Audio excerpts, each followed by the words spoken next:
എൻ്റെ പേര് ഗോപിനാഥൻ നായർ എന്നാണ്. ഞാൻ ഒരു ജൈവ കൃഷിക്കാരനാണ്. പിന്നെ ഇപ്പോൾ കേന്ദ്ര സർക്കാരിൻ്റെ പുതിയ പദ്ധതിയായ ഏക് ബചാവോ അഭയൻ എന്ന് പറയുന്ന ഒരു പദ്ധതി തുടങ്ങിയിട്ടുണ്ട്.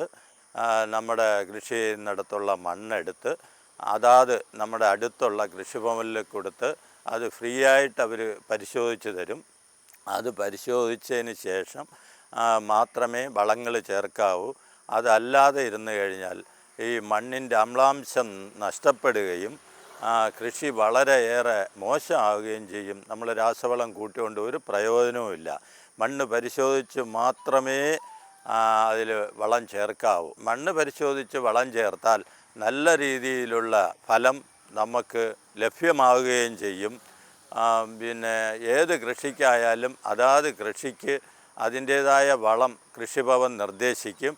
അത് മാത്രമേ ചെയ്യാവൂ. പിന്നെ ജൈവവളം നമ്മൾ കൊടുക്കുമ്പോൾ ഇതിനിടയ്ക്ക് സൂക്ഷ്മവളമായി മണ്ണ് പരിശോധിച്ചതിന് ശേഷം മാത്രമേ രാസവള പ്രയോഗം നടത്താവൂ.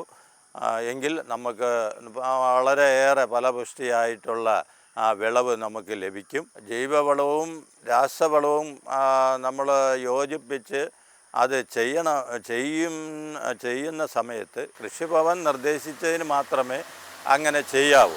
അവർ പറയുന്ന അളവിൽ ചെയ്തു കഴിഞ്ഞാൽ മാത്രമേ നമുക്ക് അതിൻ്റേതായ നേട്ടം ഉണ്ടാവുകയുള്ളൂ.